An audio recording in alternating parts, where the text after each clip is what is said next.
Well, good morning, good afternoon, good evening, wherever you are in the world. Did you check your pulse and balance with your coffee this morning? Let me just have a quick slurp. Well, it's certainly been a very, very exciting week in the world of crypto, starting off with two major hacks.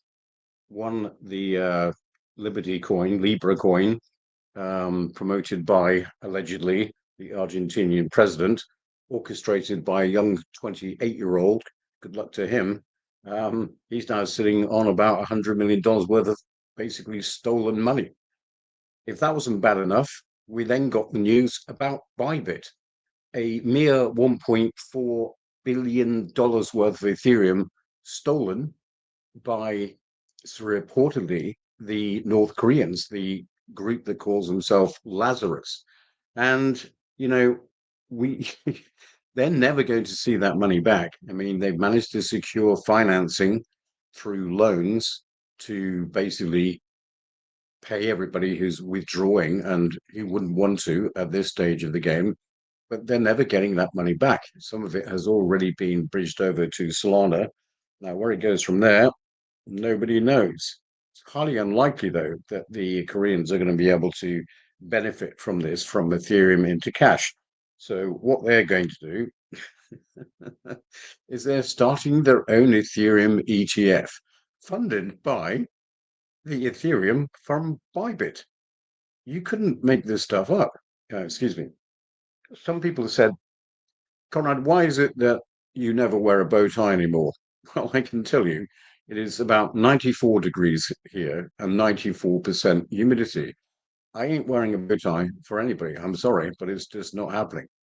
On that note, we're taking off tomorrow, and it'll be about a 500 or 600 nautical mile journey before we see land again. So this is a really great time to test Starlink, which we will do. Anyway, talking about confidence or lack of it, you would have expected that with all that has happened this week, confidence levels of the general public in cryptocurrency would have vanished completely because, yet again, not one but two huge scams. And people, are going to look at it and say, well, I'm not investing my money here. It's too risky. However, looking at the flows of money over the weekend, we've seen very little in the way of redemptions, which is surprising to say the least. It's almost as if the general public has become hardened to this cryptocurrency scams that go on, and they're ignoring it because they realize that underneath the technology is what's going to save them financially and is going to live on forever. I mean, look, the two hacks that happened weren't actually anything to do with the code, but everything to do with social engineering. It's pretty likely that an employee of Bybit was in on this. It seems incredulous that four or five people were misled and signed the signatures required for this particular transaction. However, it was wrapped up. Their protocols should have caught it out, and it didn't. So there is a human failing there somewhere. It is not the code. It never is the code. It's the people behind the code. That seems to be the problem. Going on to what is happening in the general macroeconomic market. I know a lot of you are not interested in that. All you want to do is make money. But we do have to look at the flows of money because it's all interconnected some way or other. So let me just show you. We've gathered some data over the weekend, and this is really quite interesting. If I can show it to you, we may or may not be able to do that. Bear with me. In the ever-evolving landscape of global finance, the intersection of macroeconomic trends and cryptocurrency markets paints a compelling picture of opportunity and risk. The latest data from January 2025 reveals critical insights into consumer behavior, investment flows, and the mechanisms that drive digital assets like Pulse Zen. On February 16, 2025, the US Census Bureau released retail sales figures that sent ripples through financial markets. A 0.9% month-over-month decline suggested a post-holiday slowdown, yet the 4.2% year-over-year increase reinforced the resilience of consumer spending. This strength in the economy provides fertile ground for speculative investments, especially in digital assets. Further supporting this narrative, the Federal Reserve reported a 0.5% increase in industrial production for January 2025. Growth in manufacturing signals stability, bolstering investor confidence in both traditional and decentralized financial markets. In response to these economic indicators, the cryptocurrency market has maintained an upward trajectory. With a total market capitalization of approximately $3.3 trillion, digital assets continue to attract institutional capital. Spot Bitcoin and Ethereum ETFs have seen inflows exceeding $35 billion, eclipsing early adoption rates of traditional gold ETFs. Investors, both retail and institutional, are recognizing crypto's role in the broader financial ecosystem. Amidst this surge in capital flows, one project stands out: PulseZen. Built on the Pulse chain network, PulseZen has crafted a tokenomic model designed to reward its holders in a sustainable manner. Through its Pay It Forward, or PIF, mechanism, every transaction redistributes 2% of fees to existing token holders, ensuring that engagement in the ecosystem yields continuous benefits. For liquidity providers on Uniswap, PulseZen offers 28% APY, a compelling return in an environment where traditional financial products struggle to keep pace. The project's token burn function and charitable distribution model further enhance its long-term viability, creating a multifaceted approach to investor rewards.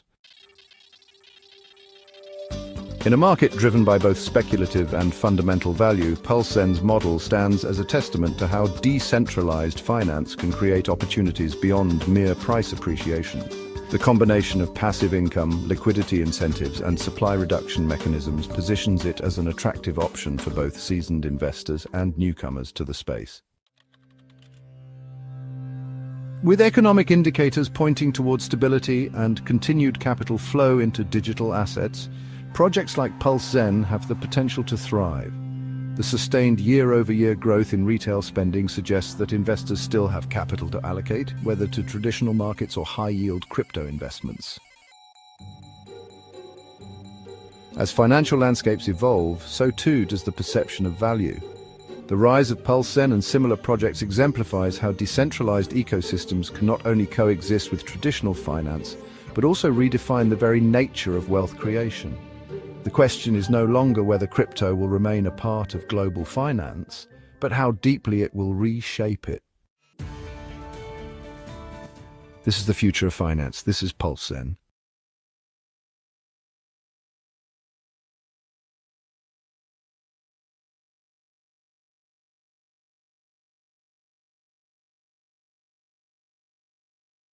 So absolutely fascinating stuff. Now, you don't have to be that involved in macroeconomics to really understand what's going to happen.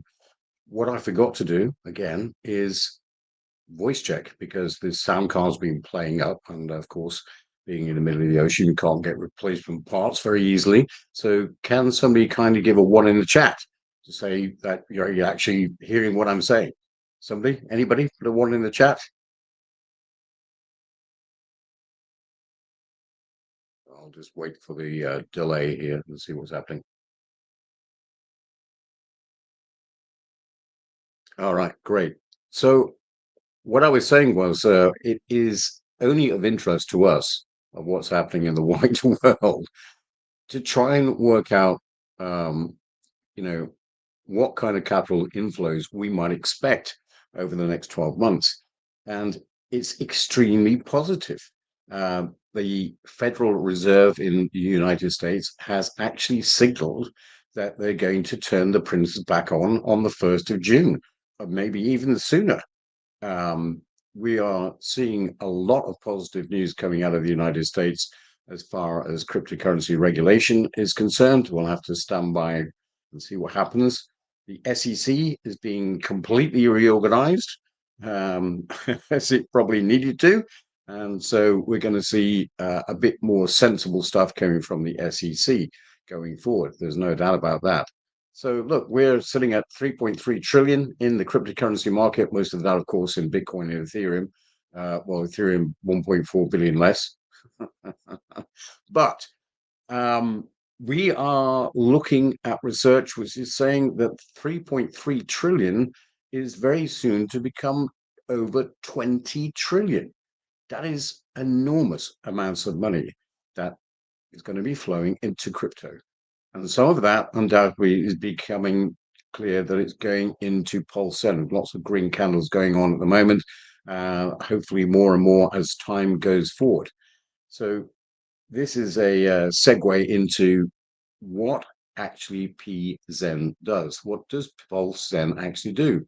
Well, it's very simple. It pays yield, and it does so by the code.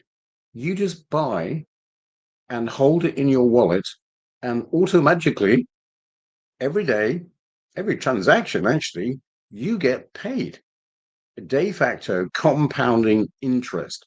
And the rates are pretty phenomenal. When you look at them and calculate them, it's about 18%.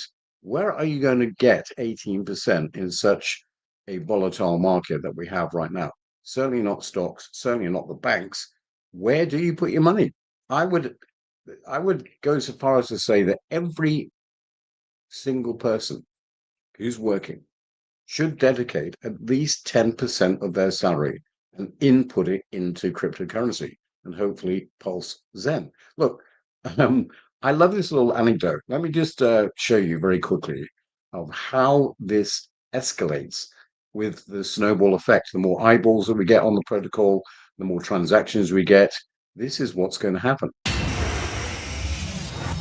If there is one thing that I could change about the education curriculum, it would be to add the teaching of the power of compound interest from the age of 5. Let me show you the power of compound interest by retelling the fable of the king of Ambalapoosa. He liked to play chess, and every so often he would invite people to play against him. One day, a venerable sage appeared, and the king asked him, "If you win, how should I pay you?" And the venerable sage said, "Well, sire, I would like to be paid in PZen, and if you just give me 1 PZen doubled on each square, then that will be my prize." So the king tried this out for himself, and from his bag of PZen, he placed 1 PZen on square 1, he placed 2 on square 2, 4 on 3, and 8 on 4. And he thought to himself, well, if I lose, it's not going to cost me that much. So he agreed to the terms, and they started to play. Well, lo and behold, the venerable sage played exceptionally well, and he won their game. And true to his word, the king decreed that the bag of PZen be brought out, and he started to count them out onto the board in accordance with the sage's wishes. He was shocked when he got to the 12th square and had to count out 2,048 PZen. When he got to the 30th square, it was even more shocking because he had to count out 536 million PZen. And by the time he got to the 40th square, it was 550 billion PZen. And on the last square, the 64th square, he had to count out 9,220,000 trillion PZen. The total was 18,500,000 trillion PZen. So the moral of the story is this: time and compound interest are your friend. Remembering your rewards in PZen are compounded every day, so long as you hodl and allow it to accumulate over a period of time. 2, 3, 5, 10 years from now, you will have generational wealth. I'm Conrad Zen, advocating the opportunity that is Pulse Zen.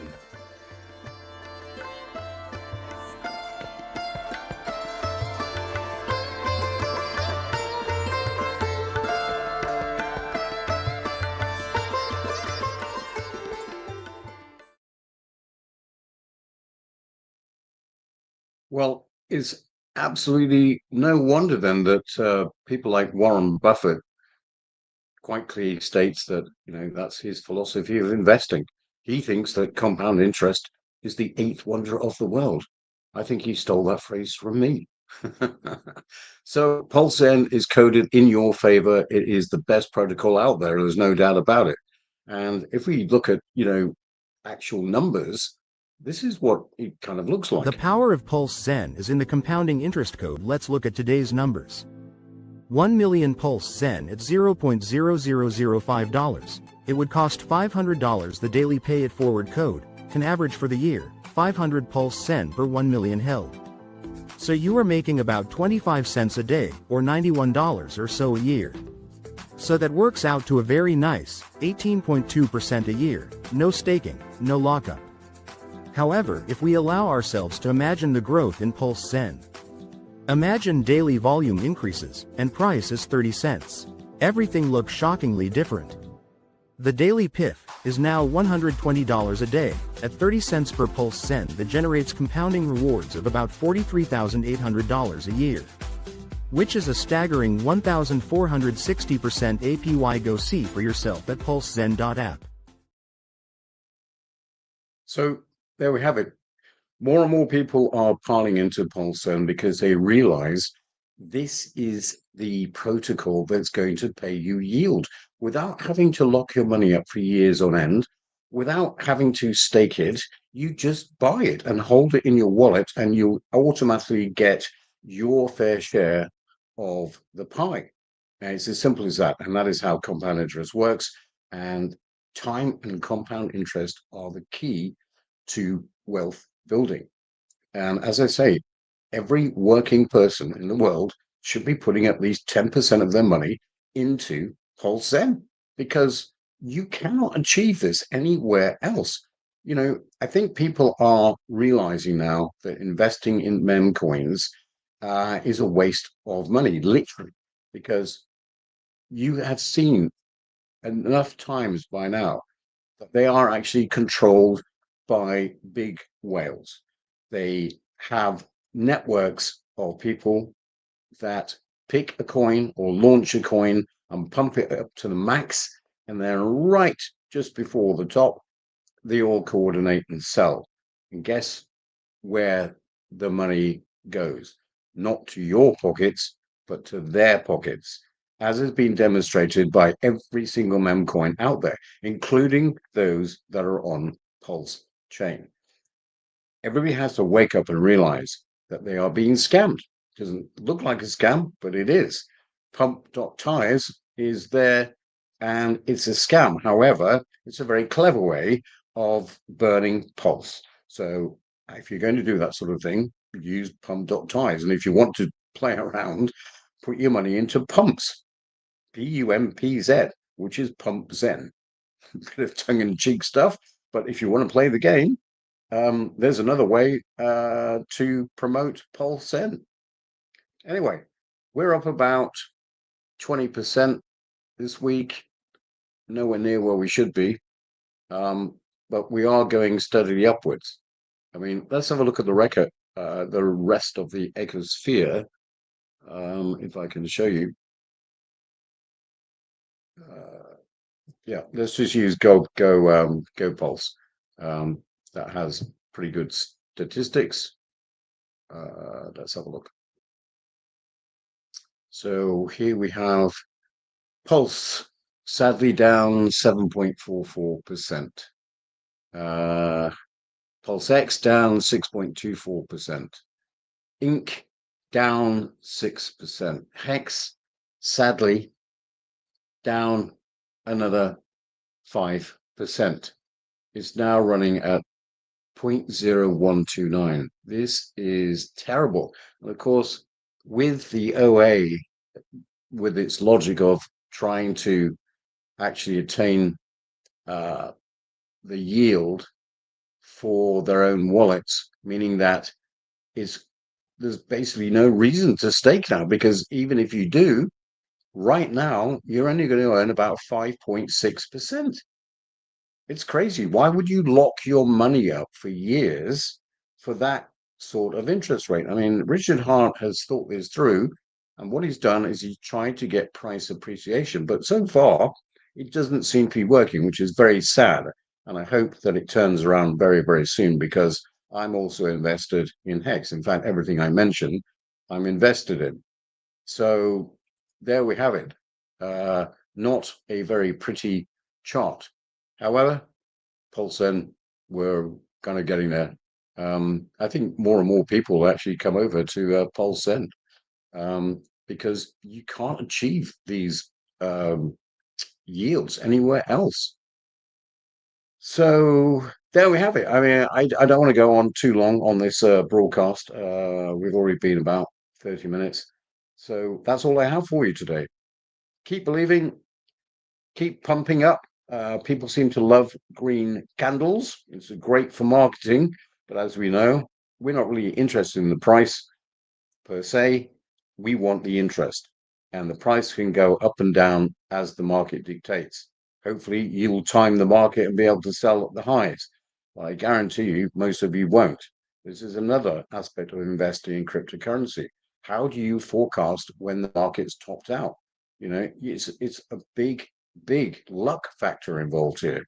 And that is why a lot of people are going to turn to Pulse N because you can just sit there for months, years, and just collect the interest. And if you want to not kill the goose that lays the golden egg, you'll keep your principal and just sell off the interest or just let it accumulate. Why not? Until you actually desperately do need the money or you hit your numbers.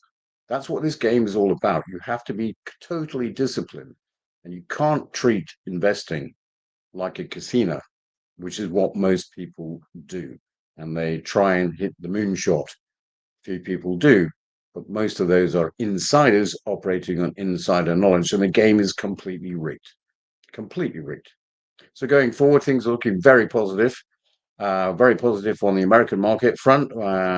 Pulsen is now available there. Don't forget, Pulsen is available on Pulse Chain and the Ethereum blockchain, because with the proposed upgrade that's going to happen very, very soon, we should see gas fees going lower. Nowhere near as low as Pulse Chain, but they are going lower. So it makes investing back on the Ethereum network a little bit more attractive. And don't forget, you can trade across the bridge. You can bring Pulsen from Ethereum to Pulse Chain very easily. And there is a market, which is crucial. Nobody really explained that you need to have a market to export the economic energy across the chain. And it works both ways. You can take Pulsen on Pulse Chain and bridge it across back to Ethereum. And there's a marketplace there, which is absolutely critical. And you'll see that if people keep doing this, the volumes just increase exponentially. And of course, the transactions, and of course, the pay it forward tax goes to you. So I'm going to leave it there. If anybody has any burning questions, now is the time. Let me just head over. If you have any questions, now is the time. I'll put some comments up just to round off. We've got CJ, he says, hello, Conrad. I'll say hello back, CJ. Thanks for being here. And we have Zero X Zenites. Namaste, Zenites. Namaste, Conrad. Hope you and your family are well, Conrad. Give us the truth in DeFi. Well, I'm trying to do my best, that's for sure. Way Cheek says, number one. Oh, thanks very much. That was for the sound check. Thank you very much for that. And again from Zero X Zenite, secure your market share of PZ Zenites. If price moves up or down, it's the volume that's important. The more you own, the less volume is needed for passive income. Very good. Very good. So, guys and girls, thank you so much for tuning in. Like I say, we're going to be sailing offshore all of next week. So it's going to be a good test of whether Starlink is going to work in the middle of the ocean. I'm sure it will. And they put a few more satellites up, so there shouldn't be any dead spots where we're going this week. Okay, so for this weekend, I'll just have one more. What's this? What's my opinion on XRP? Well, this is not the channel to talk about XRP because I don't study it. I personally uh, hold some. Why wouldn't you? Uh, but I'm not very optimistic. I think they're running on fumes and hype and hopium, and it's just never going to work. I would like it to work. Um, Certainly in this day and age, how is it that it still takes 4 days for an international settlement for a payment through the banking system, and we get charged a colossal amount of money? You know, the whole premise of Bitcoin right at the very beginning was to eliminate that stuff. It was going to be the de facto money. Of course, they wrote a load of garbage code. Well, it wasn't garbage code, but it never kept up. It's never kept up. It's never really been developed, apart from the two forks, as we know. And I actually agreed with those forks back in the beginning when they started, because the argument was that the block size was never going to be big enough to cope with these transactions. So I'm very sorry, I can't actually give you a valid opinion on XRP. But why are you talking about XRP here anyway?